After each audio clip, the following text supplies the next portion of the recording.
Olá pessoal, bem-vindos a essa aula sobre ortogonalização. Na última aula, a gente viu o conceito de produto interno e hoje eu vou começar a aula usando esse conceito para definir o que é a norma de um vetor. Então, seja V um espaço vetorial e vamos supor que esse espaço vetorial tem um produto interno. A gente define a norma de um vetor como a raiz do produto interno desse vetor por ele mesmo. Então, a norma vai depender de qual produto interno a gente está usando. Se a gente pegar um espaço vetorial que tem vários produtos internos, a gente sempre tem que especificar em relação a qual desses produtos internos que a gente está trabalhando aqui a norma. E no caso da gente ter um vetor que tem norma 1, a gente diz que esse vetor vai ser um vetor unitário. E aqui estão algumas propriedades da norma. Então, seja um espaço vetorial com produto interno, para quaisquer vetores v e w que a gente pegar, e qualquer número alfa, essas propriedades aqui vão valer. A primeira diz que a norma de qualquer vetor é sempre maior ou igual que zero. E ela só vai ser zero quando o vetor for o vetor nulo. A segunda, se a gente fizer a norma de um número vezes um vetor, isso aqui vai ser igual ao módulo do número vezes a norma do vetor. Então, se a gente multiplica um vetor, por exemplo, por menos 2, a norma dele vai ficar multiplicada por 2. Antes de falar dessa terceira propriedade, eu vou lembrar do produto escalar, que vocês devem ter visto lá em Gaave, que diz o seguinte. O produto escalar entre dois vetores v e w era a norma de um vezes a norma do outro, vezes o cosseno de θ, onde θ era o ângulo entre eles. E aí, se a gente pega o módulo do produto escalar, isso era então a norma de um vezes a norma do outro, vezes o cosseno de θ, que seria então um número entre... vezes o módulo do cosseno de θ, que seria então um número entre 0 e 1. E aqui vai valer uma coisa parecida. Então, se a gente pegar o módulo do produto interno entre v e w, certo? Como a gente está trabalhando aqui com vetores que não necessariamente são vetores, né? Não necessariamente são setinhas, podem ser matrizes, polinômios, etc. Então, a gente não vai ter aqui um conceito de ângulo entre eles, não vai ter esse conceito geométrico. Mas a gente sempre vai poder afirmar que o produto interno entre eles vai ser menor ou igual que a norma de um vezes a norma do outro. Então, vai estar entre a norma de um vezes a norma do outro vezes 1 e a norma de um, norma do outro, vezes 0. Certo? Então, a gente sempre pode afirmar que o módulo do produto interno é menor ou igual que o produto das normas. E, para essa desigualdade, a gente dá o nome de desigualdade de Schwarz. E, por fim, a gente tem a propriedade 4 aqui, que a gente chama de desigualdade triangular, que diz que a norma da soma é menor ou igual que a soma das normas. Certo? Então, chama de desigualdade triangular, porque num triângulo, né, se a gente pensar em vetores como setas, se a gente tem um lado como o vetor v, o outro como o vetor w, o terceiro lado do triângulo seria o vetor v mais w, e um lado do triângulo sempre tem que ser menor ou igual que a soma dos outros dois. Então, por isso que ela chama desigualdade triangular. E se a gente tem um espaço vetorial com um produto interno, a gente diz que uma base para esse espaço é uma base ortonormal se ela for ortogonal e se cada um dos vetores for unitário. Então, para ser ortonormal, cada um dos vetores aqui tem que ter norma 1. E, além disso, tem que ser ortogonal. Ou seja, cada par de vetores que eu pegar aqui vai ser ortogonal. Então, o V1 vai ser ortogonal com o V2. O V1 vai ser ortogonal com o V3. O V2 vai ter que ser ortogonal com o V7. E assim por diante. E a gente vai ver aqui um processo através do qual, dada uma base para um espaço vetorial ou para um subespaço, a gente consegue encontrar uma outra base para esse mesmo espaço vetorial ou subespaço, de forma que essa nova base ela vai ser ortogonal, ou se a gente quiser também, a gente pode chegar numa base ortonormal. E como é que a gente vai fazer isso? Eu vou começar aqui com um exemplo para 2 vetores, e depois a gente vai ver como é que a gente pode estender isso para o caso de mais vetores. Então vamos supor que a gente tem aqui uma base com 2 vetores para um espaço vetorial ou um subespaço. Como é que a gente vai fazer para encontrar então a base ortonormal para esse mesmo espaço?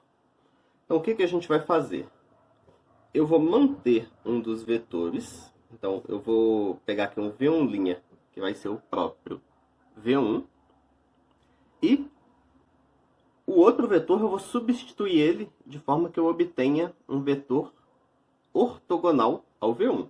Então, ao invés de eu pegar o V2, que eu não tenho garantia nenhuma que vai ser ortogonal ao V1, eu vou pegar um V2', que vai ser obtido do V2 da seguinte forma. Eu vou pegar o V2 e vou subtrair o produto interno entre V2 e V1, dividido pelo produto interno entre V1 e V1, e vou multiplicar isso por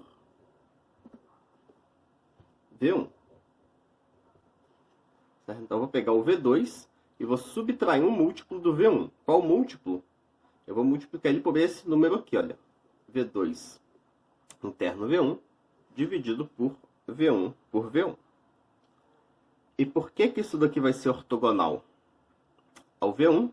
Então, se eu fizer o produto interno do V1, que é o V1', né? Por esse V2', então eu vou fazer aqui, olha. V1' interno, V2'. Então, usando as propriedades do produto interno, o que isso daqui vai ser? Vai ser V1' interno com isso daqui. Então, vai ser, olha. Na hora que eu fizer o produto interno de V1' por uma soma, basta eu fazer V1' por cada um desses. Então, vai ser o produto interno de V1' por V2, mais V1' por esse daqui, que eu posso escrever assim, olha, menos V1' interno com isso daqui. Mas fazer o produto interno do V1' por isso daqui,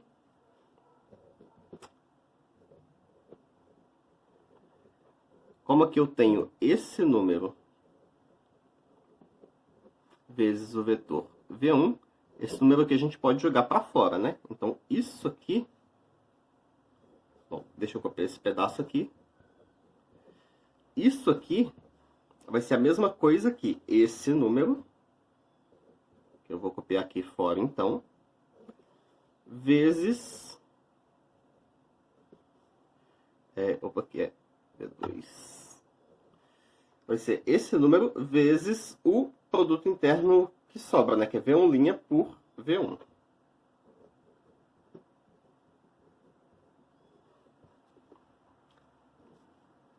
E usando aqui propriedades do produto interno, então, ó, na verdade o que eu vou usar aqui é que V1' é a mesma coisa que V1. Então, posso colocar linha em todo mundo aqui, eu posso tirar essa linha desse cara aqui, né? E o que eu tenho aqui? Eu tenho V1 por V1 dividido por V1 por V1. Então, como isso daqui vai ser um número diferente de zero, eu posso cancelar esse com esse. E o que vai sobrar é V1 por V2 menos V2 por V1. E como o produto interno é comutativo, essas duas coisas aqui são iguais. E como eu estou subtraindo elas, o que eu obtenho aqui é zero. Então, com isso daqui a gente consegue mostrar que o V1' e o V2' que a gente obteve, eles são ortogonais. A gente vai ter então que a partir dessa base V1, V2, a gente chegou nessa outra base aqui, V1', V2', onde esses dois caras aqui vão ser ortogonais. Então, isso aqui vai ser uma base ortogonal para o mesmo espaço que o beta é para base. Então a gente viu ali como que para 2 vetores, né, para uma base com 2 vetores, como é que a gente acha uma base ortogonal para o mesmo espaço vetorial ou subespaço. E aqui a gente vai fazer a mesma coisa, só que com um número qualquer de vetores. Então se a gente tem uma base aqui, não necessariamente ortogonal, como é que a gente pode achar uma base ortogonal a partir dessa. Então, um dos vetores a gente pode fixar. Então, eu vou chamar de V1' o próprio V1.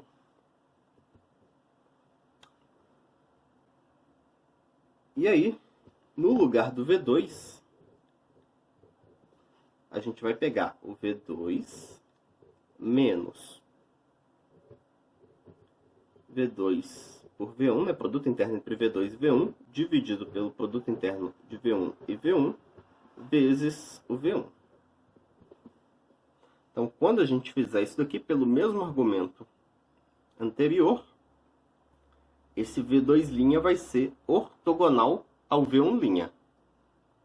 E a gente pode continuar. No lugar do V3, a gente vai fazer uma coisa aqui parecida. Eu vou pegar o V3, mas aqui ao invés de eu subtrair um termo só para o V1, vou ter que subtrair um termo relativo ao V1 e um relativo ao V2. Então eu vou tirar aqui, olha, V3, o produto interno entre V3 e V1, dividido pelo produto interno entre V1 e V1, vezes o V1, e vou fazer a mesma coisa para o V2. Então, menos V3 interno com V2, dividido por V2 por V2, vezes o V2. Então, da mesma forma que ali atrás eu mostrei que essa coisa aqui era ortogonal ao V1', eu posso fazer o mesmo argumento aqui e mostrar que essa coisa vai ser ortogonal tanto ao V1' quanto ao V2'. Certo? Isso daqui só vai funcionar porque eu peguei esses dois caras aqui que já são ortogonais. Então, quando eu pegar esse terceiro aqui, se eu fizer o produto interno tanto por V1 quanto por V2, aqui vai cancelar um monte de coisas e, no final das contas, isso vai dar zero. Então, fazendo isso aqui, eu vou obter um cara que é ortogonal a todos os anteriores. E eu posso continuar fazendo isso para qualquer número de vetores. Então, eu vou chamar de Vn', o Vn menos produto interno do Vn com o V1, sobre o produto interno do V1 com o V1, vezes o V1. Menos a mesma coisa para o V2, etc., até o Vn menos 1. Então, o último aqui, que eu vou ter que subtrair, vai ser o produto interno do Vn com o Vn menos 1, sobre Vn menos 1 por Vn menos 1, vezes o Vn menos 1. Então, quando eu fizer isso aqui, por cada um dos anteriores ser ortogonal a todos os outros, esse cara aqui ele vai sair ortogonal a todos os anteriores também. Então, na hora que a gente pegar gama para ser essa base aqui, né, a base que tem esses V1', V2', até Vn', isso aqui vai ser uma base ortogonal.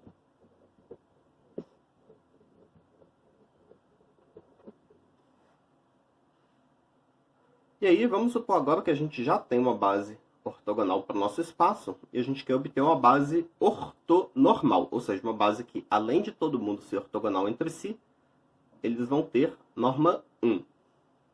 Então, o que a gente vai fazer? A gente vai pegar essa base aqui ortogonal e aí a gente vai multiplicar cada vetor por um número de forma a obter vetores agora com norma 1. Então, no lugar do V1', a gente vai pegar esse V1 duas linhas, que vai ser obtido do V1', basicamente dividindo ele pela norma dele. Então, a gente vai fazer 1 sobre a norma de V1', vezes o V1'. Então, esse cara aqui, ele vai ter norma 1.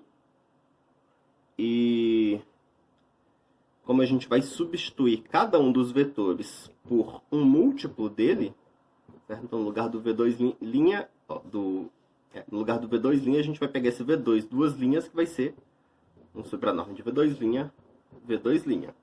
E assim por diante. Então, cada vetor a gente está substituindo por um múltiplo dele. E aí, como esses caras aqui já eram ortogonais entre si, esses aqui também vão ser ortogonais entre si. E fazendo cada um deles dividido pela norma dele, a gente vai obter vetores todos que têm norma 1. Então, essa daqui vai ser uma base ortonormal para o nosso espaço. Nessa aula, então, a gente viu como que, dada uma base para um espaço vetorial, a gente consegue obter uma base ortogonal para esse mesmo espaço vetorial, ou até uma base ortonormal para ele. Essa aula fica por aqui. Até a próxima, pessoal!